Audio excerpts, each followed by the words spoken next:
ഈ സമുദായങ്ങളിൽപ്പെട്ട എത്ര ആളുകൾ ഈ സമുദായ നേതാക്കൾ പറയുന്നതനുസരിച്ച് വോട്ട് ചെയ്യുന്നുണ്ട്? അവരുടെ കുടുംബക്കാർ പോലും ചെയ്യുന്നതായിട്ട് എനിക്ക് തോന്നിയിട്ടില്ല. സത്യത്തിൽ ഇങ്ങനെ വലിയ അവകാശം, അതായത് വെള്ളാപ്പള്ളിയും സുകുമാരൻ നായരും മാത്രമല്ല, ഇവിടെ ഈ ജമാഅത്ത് മറ്റേ ഇതില്ലേ, എന്താ പറയുക, സുന്നികളുടെ സംഘടനകൾ, മറ്റേ ജമാഅത്ത് സംഘടനകൾ, ഇങ്ങനെ പല ആളുകളും ഞങ്ങളാണ് ഈ ഞങ്ങളുടെ സമുദായത്തിൻ്റെ ആളുകളുടെ വോട്ട് മുഴുവൻ കൺട്രോൾ ചെയ്യുന്നത്. അതൊരു വസ്തുതാ വിരുദ്ധമായിട്ടുള്ള കാര്യമാണ്. അങ്ങനെയാണെങ്കിൽ കേരളത്തിൽ ഒരു കാലത്ത് ഇടതുപക്ഷം എന്ന് പറഞ്ഞ സാധനം ഉണ്ടാവില്ല. കേരളത്തിൽ ഇടതുപക്ഷം അറബിക്കടലിൽ ഒലിച്ചു പോയിട്ടുണ്ടാവും. അങ്ങനെയൊന്നും സംഭവിച്ചിട്ടില്ല. യഥാർത്ഥത്തിൽ ഈ സമുദായ നേതാക്കന്മാർ തങ്ങളുടെ സമുദായത്തിനകത്തുള്ള ആളുകളുടെ യഥാർത്ഥ വിഷയങ്ങളെ കൈകാര്യം ചെയ്യും.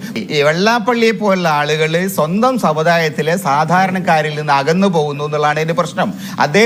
അദ്ദേഹത്തിന്റെ സ്ഥാപനങ്ങളിൽ ജോലി കിട്ടണമെങ്കിൽ സമുദായക്കാരനായിട്ട് വരില്ല, നല്ല ഒന്നാന്തരം കട്ടിയുള്ള നോട്ടുകെട്ടുകൾ വേണം.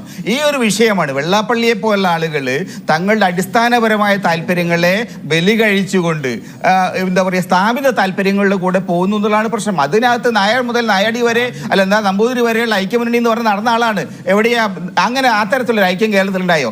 ഇതിലൊക്കെ ഉള്ളത് സാമ്പത്തികമായ താല്പര്യങ്ങൾ, ഓരോ വിഭാഗം ജനങ്ങളെയും സംബന്ധിക്കുന്ന വളരെ ഗുരുതരമായിട്ടുള്ള ദീർഘകാല താല്പര്യങ്ങൾ, അതിന് കൗണ്ടർ പ്രൊഡക്റ്റീവ് ആകുന്ന, അതിനെതിർക്കുന്ന തരത്തിലൊരു നിലപാടിലേക്ക് പിന്നെ വെള്ളാപ്പള്ളിയല്ല ആര് ഒരു നിലപാടെടുത്തു കഴിയാനും അദ്ദേഹത്തിന് സമുദായം, അതായത് ആ സംവരണമടക്കമുള്ള ആനുകൂല്യങ്ങൾ അർഹിക്കുന്ന, അതിനുവേണ്ടി ആഗ്രഹിക്കുന്ന സമുദായങ്ങൾ ഒരു കാരണവശാലും ഇദ്ദേഹത്തെ പോലുള്ള ആളുകളുടെ നിലപാടുകളെ അംഗീകരിക്കില്ല, അദ്ദേഹത്തെ റിജക്ട് ചെയ്യും. ഇപ്പൊ തന്നെ SNDP യോഗത്തിനകത്ത് അതിശക്തമായ എതിർപ്പ് ഈ വെള്ളാപ്പള്ളിയോടുണ്ട്. വെള്ളാപ്പള്ളി അവിടെ എങ്ങനെ നിൽക്കുന്നു എന്നുള്ളതൊക്കെ നമുക്കൊക്കെ അറിയാം. അതിനോട് വിയോജിപ്പുള്ള, വെള്ളാപ്പള്ളി നിലപാടുകൾ വിയോജിപ്പുള്ള അതിശക്തമായ ഒരു വിഭാഗം ഇന്ന് യഥാർത്ഥത്തിൽ SNDP യോഗത്തിലുണ്ട്. ഡോക്ടർ മോഹൻ ഗോപാൽ അടക്കമുള്ള, മോഹൻ ഗോപാൽ അത്ര അത്യുന്നതനായിട്ടുള്ള സമുദായ നേതാവാണ്. അവരടക്കം ഇദ്ദേഹത്തിനെതിരായിട്ടാണ് പരസ്യമായി രംഗത്തുള്ളത്. അതുകൊണ്ട് വെള്ളാപ്പള്ളി പറഞ്ഞാൽ അതാണ് ഈഴവ സമുദായത്തിന്റെയോ മലബാർ തീരുടെയോ നിലപാട് എന്നൊന്നും ആർക്കും പറയാൻ കഴിയില്ല.